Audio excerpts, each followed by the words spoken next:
always heard the saying, more money, more problems. And so it was easy for you to mistake money as an additional problem, which kept it away from you. How had such a saying about money kept it away from you? Because, whatever you resist will persist, right? So if you continue to say stuff like, money doesn't grow on trees, it's the root of all evil, if I get more money, more problems are going to come. These are all negative sayings. These are all things that are not necessarily true. It's the power that we give it with our words. So, money doesn't have value. I think that we give money too much value. I think that if tomorrow the U.S. Government or anyone who says, you know what, we're no longer going to use money anymore. We're going to start using number two pencils.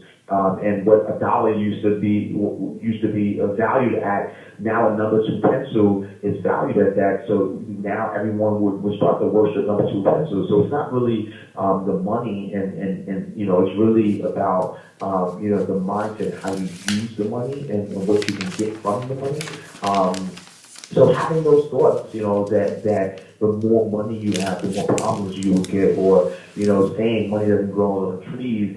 It sort of pushes it away from you because it creates a thought process of lack. It creates a negative association that if you continue to have money, or if you continue to gain in money, that it's going to push problems to you, and that's just the wrong thought process, or the wrong way to think. Okay, I hear you. There's one more point we are going to get at, and I want to know what your thoughts are on external and internal forces, because I read in your book that fear causes low self-esteem and controls more people than any other imaginable. Is fear an external force or an internal force? I mean, it can be both depending on the source, right? So if it's fear based on your past, based on your experience, based on something that you've seen happen, then it's an internal force that you've allowed into your system. If it's fear based on what someone else's experience, then it's an external force, because it's allowing someone else's opinion, someone else's experience to dictate to you, what you should and should not be doing. One of the things that we need to realize is that faith and fear cannot occupy the same space. So we need to focus more so whether fear is internally, whether it's internal based on our experiences or external based on someone else's experience. We have to understand that we need to just have faith. We have to when we look at our past, and this is why it's always important to have a positive mental attitude, because even when you look at your past, there are lessons in your struggles. There are lessons in your obstacles. And you just have to be able to identify those. So if you're looking at things with the wrong lens, or you're looking at it with the wrong eye, you won't fully understand why it's important to stay positive and to just look at the bright side. And just that little bit of faith. It doesn't have to be a lot, it's just a little bit of faith. It just has to be more than what your fear is. And again, you just have to keep pushing forward, because, sometimes we think that having faith doesn't mean that fear doesn't exist, right? Because it can't occupy the same space. And what I mean by that, it means that if you have faith, then your actions will show that you have faith, right?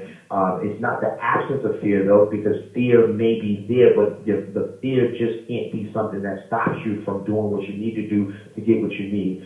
So it's important that we're constantly, motivating ourselves, inspiring ourselves. We're reading, we're doing the things that's going to help us, strengthen our faith in order to get what we want. So fear has to be removed. It has to be, it can't be the barrier. It can't be the thing that holds us back. It can't be the thing that cripples us. It has to be our faith that says, no matter what, I'm either going to win or learn. There is no losing, either win or learn.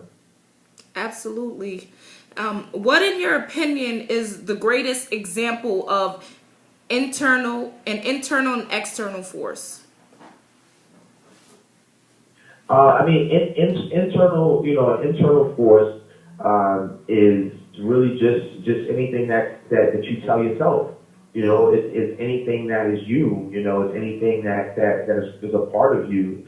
And external is everything that's not part of you. So television, newspapers, music, other people's opinions and thought processes, the norm of how things work. These are all external forces. These are all things that are not part of you, but the internal forces, your conscious, your subconscious, your super subconscious, your higher power, your thought process, who you think you are, are all your internal forces. And at the end of the day, we need to focus on our internal forces more and strengthen those, and make sure those are sharp and positive, because those are what's going to allow us to thrive, because we can control those. We can't control external forces. We can't control what someone else does. We can't control the media. We can't control a lot of things. So it's important that we focus on those internal forces. Okay. That's a good point. You've already said so much, and I like how you use the celebrities in your book, but you use their real names to show us that they're no different from us. So we can relate better to what you are saying. Before we hang up, is there anything else that you'd like to encourage us and tell us, on our journey to personal growth and development? No, absolutely, and it's exactly that. People.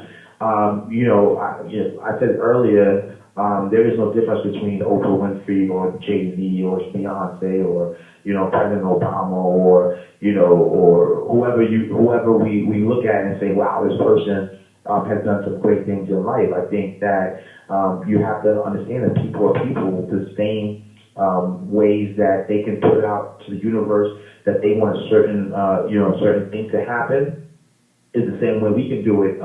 So don't necessarily put people on pedestals. Don't look at someone and find excuses and tell yourself why something is impossible, because a lot of those names are named. If you look at some of the things they did, these are all things that if they would have listened to people would have never been possible. Like if you would have listened to when you think about Oprah Winfrey and someone who is the unlikely face to be one of the most influential women in the world. When you think about Barack Obama and him being the president of the free world, there's just so many people out there who defy the odds, who don't listen to the stories and the things that are being told to them.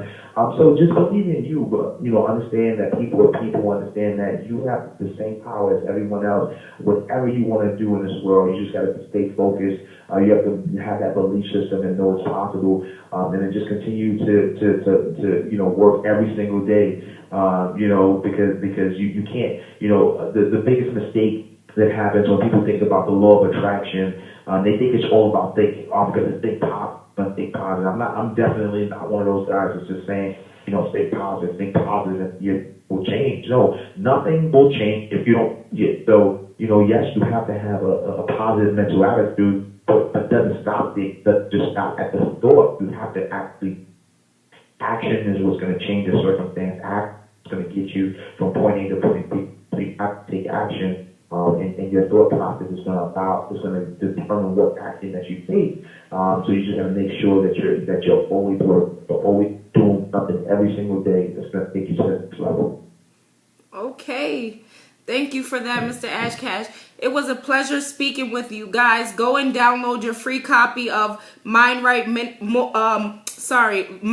Money Right, 10 Laws of Financial Freedom on www.iamashcash.com. And Mr. Ashcash, I will speak to you soon again. Thank you so much. All right, my pleasure. Thank you so much. Okay, bye-bye now. All right, bye.